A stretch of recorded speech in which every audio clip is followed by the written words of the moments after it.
Da da da da da da. Again, I'm laughing, and that's what this is all about. It's Trivium time. So if you're new here, it's been on record for a while now that I am not the biggest Trivium fan in the world. However, thanks to you guys, I am slowly starting to come round to this band. No. Scratch that. I think at this point, it's safe to say that I have actually become a Trivium fan. Shock, horror. And I guess this is something I didn't really expect to happen because I gave you guys the opportunity to request some songs for me to react to, and it all started a few months ago now. And what can I say? The more I've delved into this band's material and gone through their back catalogue and gained understanding of the band and who they are as people and as songwriters, the more I've come to embrace and enjoy their music. And I've got to say as well, now I'm sort of a little bit older, 32, coming on 33 years of age, I've listened to a lot of music, especially in my day job as a guitar teacher. You know, I've heard a lot of music by this point. So I guess what comes with that is you do start to become a little bit null to music and there's sort of less surprises and things like that. However, it is now very cool to find a band that is holding my interest. Everything sounds fresh and new and interesting to me. And also, I suppose it's deepening my connection with my fan base because a lot of you guys are Trivium fans, so I'm able to connect with you guys on a whole new level now. So yeah, I guess I just want to thank you guys for the engagement and for leaving comments and suggestions down in the comments and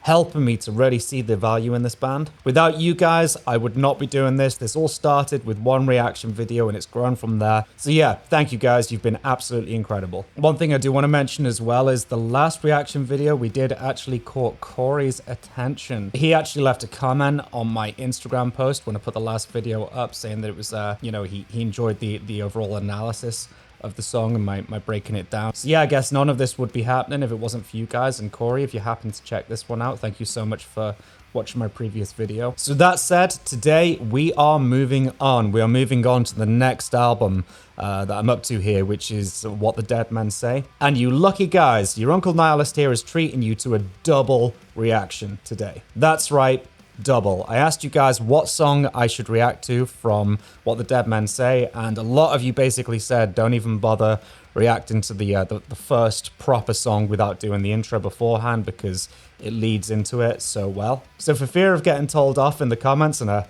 smack on the wrist, we're going to be doing the intro track first as per your suggestion.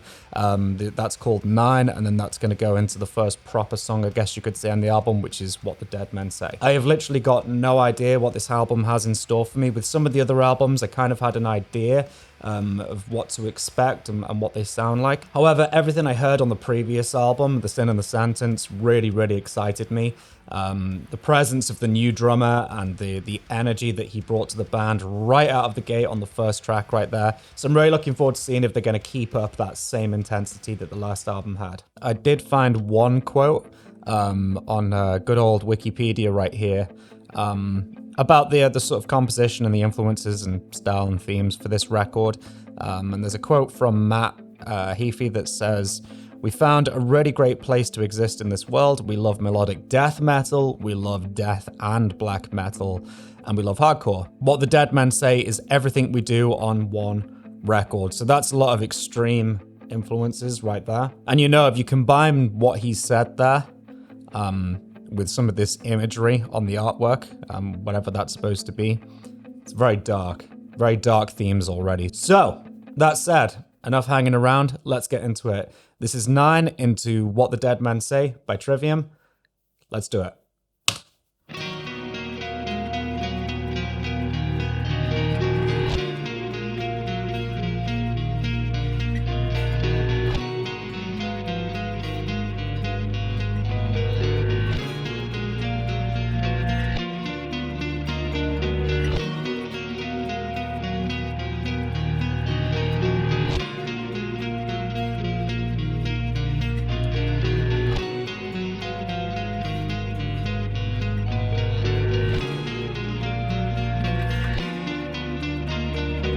Okay, so what I'm hearing is it's the same stuff they've been using right the way through their career, which is the harmonic minor scale. I've harped on about this in nearly every single reaction video I've done because they just use it so much. And, it's just a case of repackaging it. I'm not saying, oh, this just sounds like that. This just sounds like the other thing they've done. No. This is the ingredient that they like to use. At the end of the day, if you're going for an Italian meal, you know, you're going to expect things like garlic and tomato sauce and basil as like ingredients. You know what I mean? It's not going to be cheeseburgers, right? So yeah, so again, they're using the same stuff. Like an E minor into a B major, then a C major, and then again B major at the end. You know? And it's that last chord. Go check out my other videos. We talk in depth about that, but it sounds really cool, especially down in this tuning.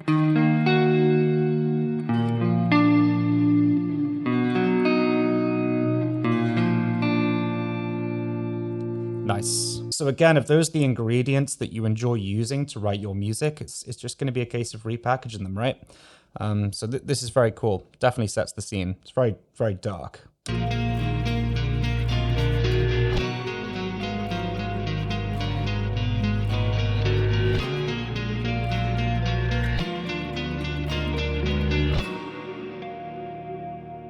Harmonics. Okay.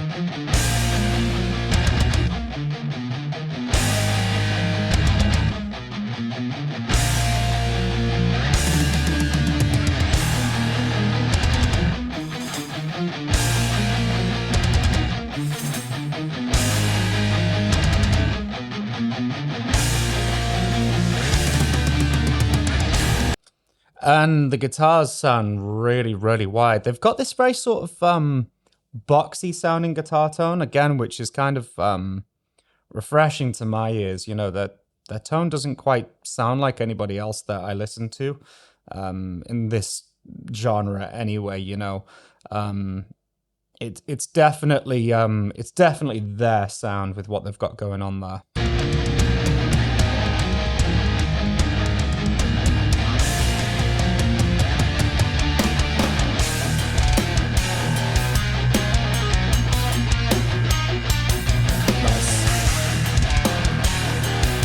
The bass carrying that.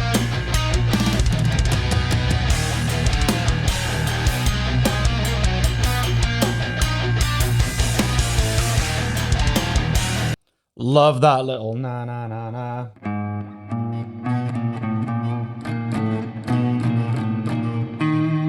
Now that right there, if I can just go back a sec.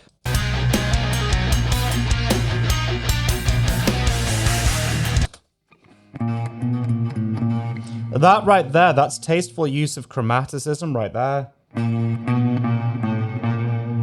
And you've got to be careful with chromaticism because at the end of the day, it just leads to, you know, dissonance, right? And with heavy metal, chromaticism has definitely become a part of the genre, but it's one of those where, like, how do you know where to do it, okay? Well, in this case, what they went into there was something called Hungarian minor, okay? So that's a very interesting scale. And the Hungarian minor scale arguably has some of the darkest intervals within. If I play it through for you, you know.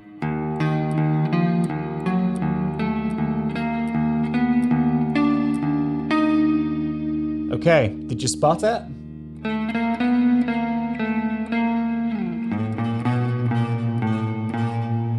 So there's a couple of notes in there that actually live next to each other. You know, it starts off on the root. It's business as usual with a major second, minor third. But then this is where things get weird. There's a little chromatic run there, which is flat 5, perfect 5th, minor 6. Okay? So if you think of the flat 5 against the root, very dangerous sounding. Okay? Very dark, very evil. You got the minor 6, urgency, a little bit of a lift, okay? But then it's got the 5th in there as well. You know, and on its own, it's just a power chord. But if you put those notes together, it's got a very sort of sinister vibe to it. And then if you combine that with the major 7, tension, and resolve back to the root. So they've almost given themselves like an extra note to play with there. And The way he used it there, it just made things sound very dark and very sinister, okay? So if you're ever wanting to use some chromaticism, but use it strategically in order to get a certain point across, check out the Hungarian minor scale, and yeah, that's your guy right there. Okay, let's keep going. I'm going to let this roll into the next track. Now I'm going to back it up a little bit just so we can get the build up. And I know a lot of you are probably thinking, you know, oh, you're killing the build up, man, but this is how I do things. So don't worry, I'm taking it in.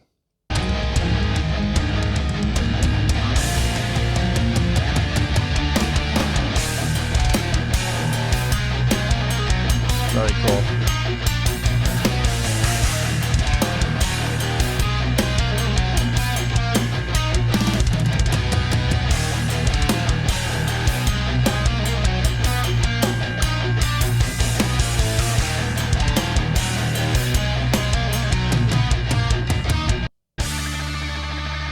Here we go.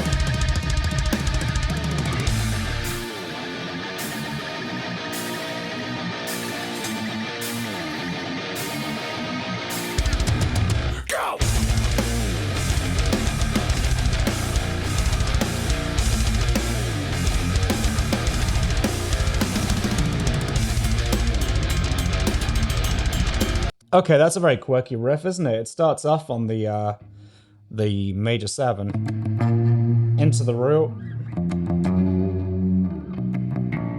and then, you know, you got the good old flat second to take you back down into the root down the bottom. Very cool.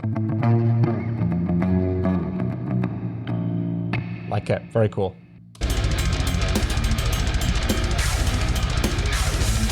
Are those Gojira Schlinks pick scrapes? In my old band, we used to call them Schlinks because they make that sort of Schlink onomatopoeic sound, I guess you could say. Don't think I've heard those guys doing that before.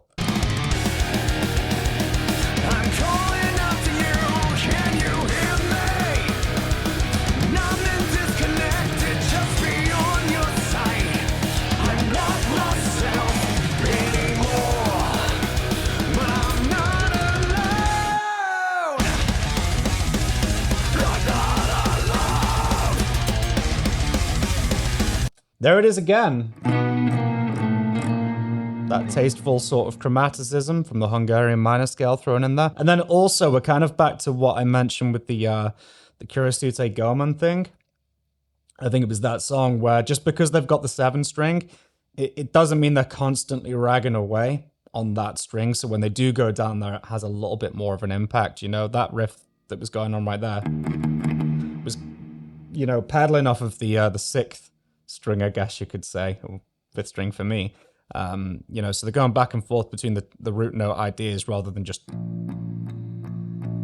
hitting the 6th string right the way through the whole thing. So yeah, this kind of reminds me of Kirasute Goman a little bit. It's got the same sort of progressiveness to it, the same sort of busyness with the riffs, the same sort of modulation between strings. Look at me learning. Look at that. You guys proud? You guys proud of me? I've come so far. What the dead men say, it's just between us. What the dead men say, you can't let go. What the dead men say, it's just between us. What the dead men say, you can't let go.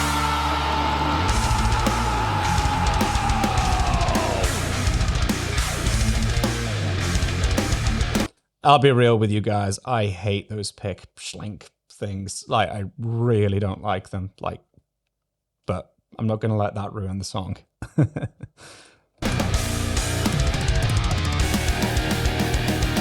holding on to you. Do you feel me? Trapped but unaffected like a memory. Is it just me, or does Heafy sound a lot different here to the previous album? I can't quite put my finger on it. Maybe it's the vocal production. Not in a bad way. It just sounds a little bit different. It's like every album with him, I find it's kind of like, okay, which voice are we gonna get? You know.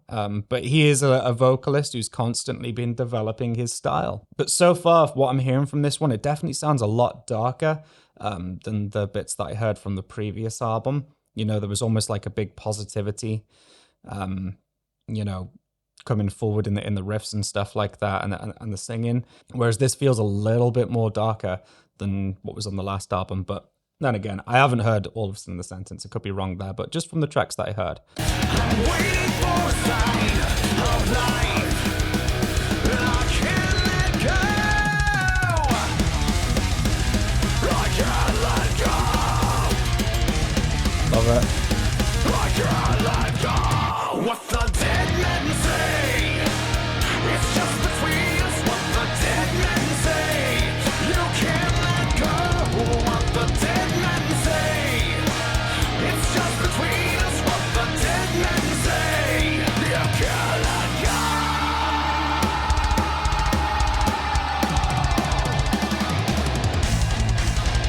go. Okay, so before things kick off, I love the trem picking. With the slight bend in there as well, it adds to the tension. And when he said about like the black metal influences, that's 100% in there. If I think of black metal, like, and all that sort of realm, Behemoth and whatnot, I just think of, fast trem picked runs, especially on the higher notes and stuff like that. So now, come into the 2-minute 16 mark, I think we're going to have a Trivium classic idea here where they just completely take it in a different direction and bring some sort of progressive bridge with solos and stuff. The chorus was really strong. Again, this is a completely different vibe to Sin in the Sentence, I think. Those choruses were quite anthemic and sing-along, whereas this is definitely a little bit more brooding, I would say. So here we go. What have they got in store for us? I hope you guys are enjoying this Trivium reaction, and just while we're here, I want to take a quick moment to remind you guys to hit the like button if you're enjoying the video, and subscribe if you're new here. And I also want to take the opportunity to mention my Bullet for My Valentine guitar lesson library, which is over on my Patreon page. If you've fallen prey to bad Bullet for My Valentine tabs in the past, and there's a little bit of confusion there, and you want to learn their songs properly, head over to my Bullet for My Valentine guitar lesson library, which is over on my Patreon page. This is my ever-growing series of Bullet for My Valentine guitar lessons, where I break down all their songs and teach you all the guitar parts. Members of the library can also request what songs I do, so if you head on over there and you don't see the song that you want to learn, get yourself signed up, put your request in, and you'll get full priority on what I do. The lessons are also available for one-off purchase on my Patreon shop as well, so you can just buy the lessons outright rather than signing up monthly if that's what you prefer. Members also get access to the isolated stems for each song that I do, so that's guitars, bass, drums, and vocals. They also have access to my quick lessons series, which are more general guitar lessons where I share my love for guitar theory and other things. So yeah, this is 100% the best way that you can support this channel, other than hitting like and subscribe, of course. So if you want some Bullet for My Valentine guitar lessons, they're in-depth and as accurate as I can possibly get them, head over to my Bullet for My Valentine guitar lesson library and see what's over there.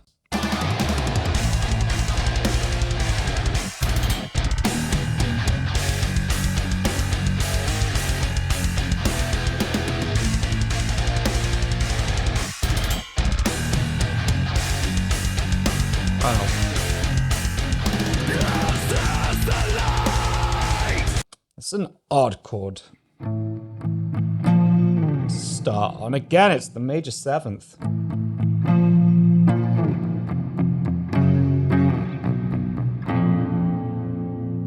Yeah, very cool. So it's regurgitating the same ideas as earlier, chord progression wise. They're just shaking things up. Very sort of like modern mixing techniques in there with all the sort of chopping up of the track and stuff. This is not heard this from Trivium.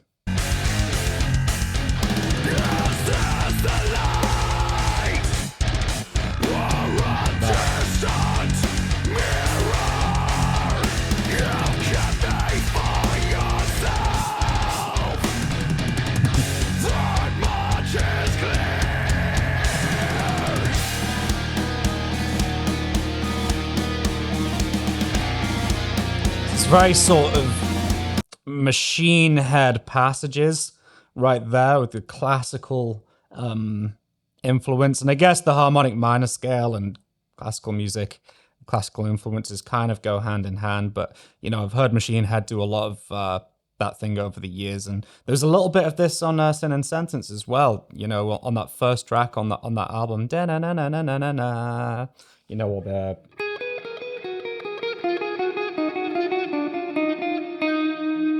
all that sort of phrasing. So all the ingredients are here.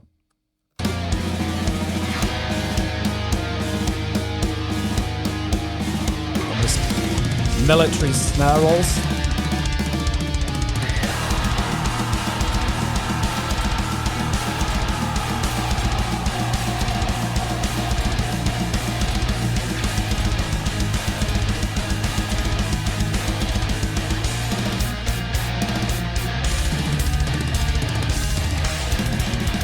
Again, they've took the idea and rolled with it. That's exactly the same chord progressions from the intro.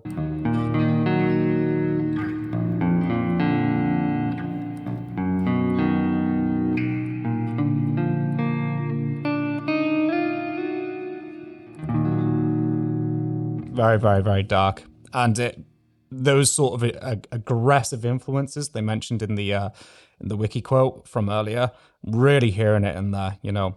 It's really extreme.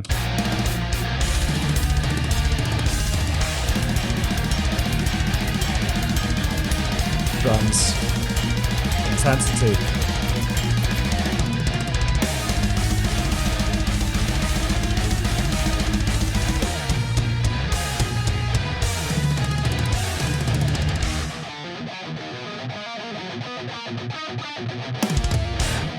That's such a good riff. Who wouldn't want to learn that?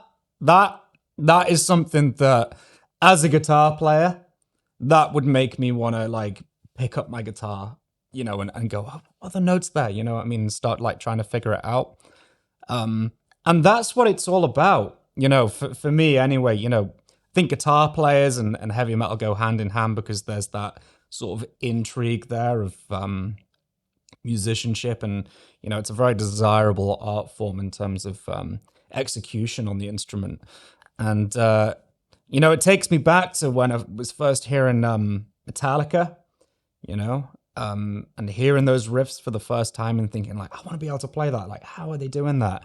You know, it made me want to grab my guitar, you know, even though I, you know, was new to it all. And that riff right there just makes me want to sit down and start working stuff out. So yeah, love that. As a matter of fact, it was that good. I think I'll have it again.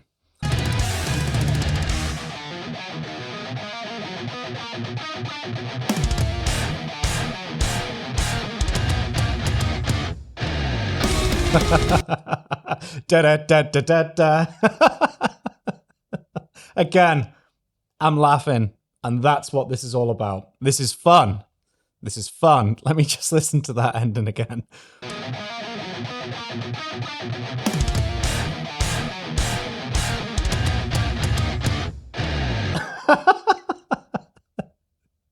Is it cheese? I don't think it is. It's just da da da da da da. That's pretty cool. Such wow. Let's keep going. Okay. What the dead men say. So that's a very short solo from Mr. Corey, I believe. Is it him? You guys can tell me. He just did what was needed. There was no adage. You know, there's a time to go off on one and go absolutely nuts. You know, don't get me wrong, that solo was quite frantic, but it just it was what was needed because they're going back into the chorus now. No overplaying. It's just between us what the dead men say. You can't let go what the dead men say. It's just between us what the dead men say. You can't let go what the dead men say. What the dead men say. You can't let go what the dead men say. It's just between us what the dead men say. You can't let go.